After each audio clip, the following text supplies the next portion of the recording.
My name is Matthew Pallamary, author of Land Without Evil.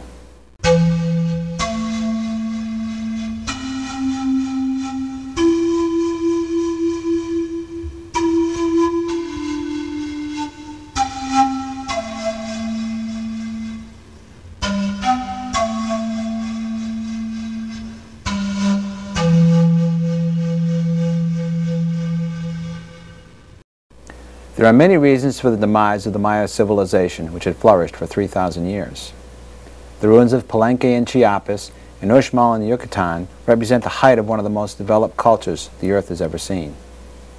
Archaeologists, anthropologists, and linguists have struggled with the question of how a civilization with such an extensive knowledge of math, science, and astronomy could become extinct.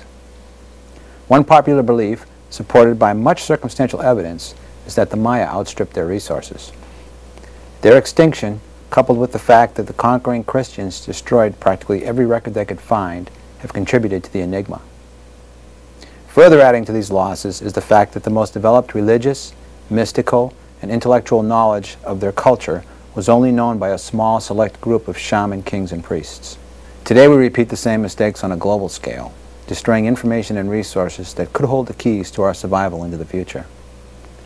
The keepers of this knowledge are the disappearing shamans of today who preserve timeless ecological wisdom while embodying a lifestyle that puts them in harmony with nature. Aside from being priests and performing artists, shamans were the first medical specialists in indigenous communities who used traditional methods that have been effective in treating both physical and psychological ailments. Shamans play a crucial role in helping scientists discover the potentials of plants. As one scientist has said, each time a medicine man dies, it's as if a whole library has been burned down. The chemical components of plants they use in healing rites could be building blocks for new drugs or cures for such diseases as cancer or AIDS. Brazilian Indian areas cover 11% of the national territory, encompassing practically every kind of Brazilian ecosystem, yet no value has been given for their ethnobotanical knowledge. This makes no sense when you consider how the abundant botanical resources of tropical rainforests have provided tangible medical advances, yet only 1% of the known plant and animal species have been thoroughly examined for their medicinal potentials. 70% of the 3,000 plants identified by the United States National Cancer Institute as having potential anti-cancer properties are endemic to the rainforest. Besides the intrinsic value of biodiversity, the human species are a part of the delicate balance that depends on the rainforest's millions of life forms for its own existence. Many indigenous peoples survive directly off of the resources found in the rainforests. When these resources are destroyed, the people lose their homes, their food, and their culture, which forces them to crowd into protected, endangered areas of forest for shelter and food, leading to further destruction and extinction. Whole cultures disappear along with the environment, and with them pass massive bodies of knowledge known only through oral traditions held by the shamans. 6 to 9 million indigenous people inhabited the Brazilian rainforest in 1500. In 1992, less than 200,000 remained. Scientists estimate an average of 137 species are driven into extinction every day. Within the next hour, approximately 6 species will become extinct. The alarming rate of extinction today, comparable only to the extinction of the dinosaurs, is specifically human-induced and unprecedented.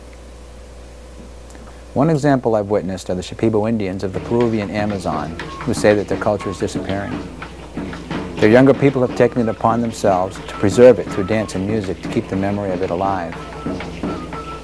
Another preservation of the Shipibo tradition are the intricate visionary patterns on the men's outfits, which are hand-drawn with ink, and the women's dresses, which are embroidered. These designs are inspired by the religious use of a plant brew called ayahuasca, a medicine whose beginnings date back to pre-Inca times. The Guarani, who I have written about in my novel Land Without Evil, were the first indigenous people encountered by the Europeans nearly 500 years ago. With their domestication, encroachment, and catechization came their transformation into slave labor. Of the 23,000 living in the state of Mato Grosso do Sul today, nearly 9,000 have been expelled from their traditional land and are living in conditions of misery along the sides of the highways. For those who have gotten their land back, the soil is arid and unproductive, imposing a miserable life. They cannot hunt, the rivers are drying, and the land does not produce as before. To this day, the Guarani still migrate, searching for the land with no maladies, a paradise otherwise known as the land without evil, which is both the title and the story told in my novel. I'd like to read one of the scenes from Land Without Evil that shows the result of the upset of nature's balance. In this passage, the main character, Avatape, has just saved his family from an attack at the mission by prowling jaguars. In Guarani, houses are called malokas, and the word tekoake means the base passions and evil appetites of humans, imperfections for the animal soul. Avatape has just sat up all night watching over his family.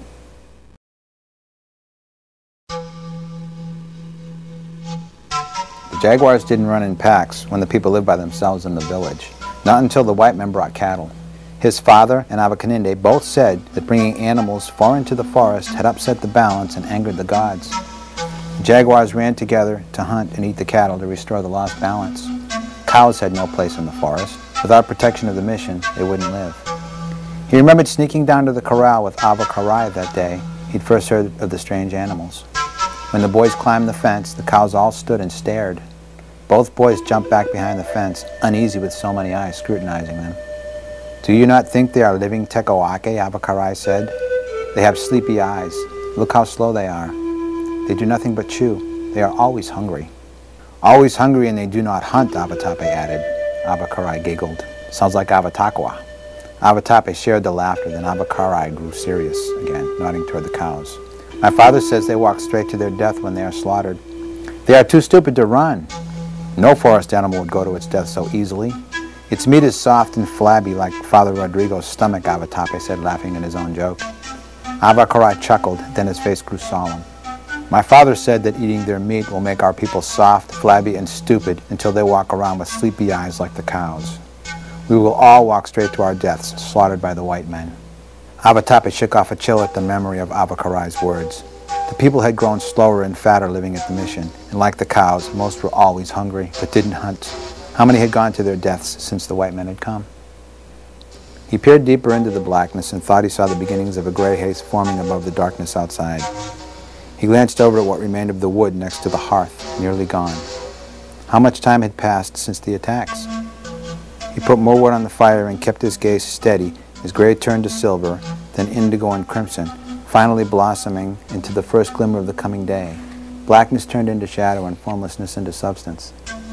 When the first cries of morning birds filled the air, Avatape rose and stretched. His eyes burned and his limbs felt heavy. Tonight sleep would come quickly, but he had a long day ahead. He crossed a small room and stood in the doorway looking out onto the muddy street. How many had died in the night? Careful not to wake his mother and sister, he put a pot of maize mash on the fire and gathered his family's cooking pots, pottery, and gourds, piling them on top of carrying nets. When his mother awoke, he had a gourd full of mash, then went to the forest to find 2 large cedar limbs so he could drag his family's belongings to his father's maloka. When he returned, Pinde and Kuna Waiwe Vera had most of their things packed into the chest. The rest they rolled into their sleeping skins. Avatape lashed the limbs and netting together. By the time they set out for his father's maloka, the sun had climbed above the surrounding buildings, and the mud in the street had begun to dry. Avatape led them past rows of quiet, darkened houses, wondering which had been visited by death and which had escaped. He pictured frightened families cowering by their fires. His stomach tightened at the remembrance of last night's screams and the sounds that followed, tearing flesh. Part of him wanted to investigate, possibly help. Part of him dreaded what he'd find. His first duty was to get his family away from the dangers of the mission to the safety of his father's maloka. With the help of his mother and sister, Avatape dragged everything they owned through the drying mud of the mission streets. The hot sun beat down on them until they reached the forest. The shade and wet leaves on the path let the load slide more easily, but now they had to contend with low-hanging vines and branches. Pinde stayed close by his side while his mother pushed from behind. No one spoke. Even Pinde, who usually chattered more than the squirrel monkeys and macaws combined, remained quiet. Mist rose in wisps from the ground, floating toward the sky like spirits. Birds cried and monkeys chittered. Avatape kept his senses alert. If predators threatened, any changes in the sounds of the forest would warn him. He felt safer among the trees than at the mission. The farther they journeyed from it, the more he felt the threat diminish. Even though he feared all the gods, he didn't think he had offended any, yet he felt caught in an inexplicable struggle. Should he believe in a Christian God, the myths of his people, or both? To survive, Avatape thought only one question needed an answer. Which did he fear most?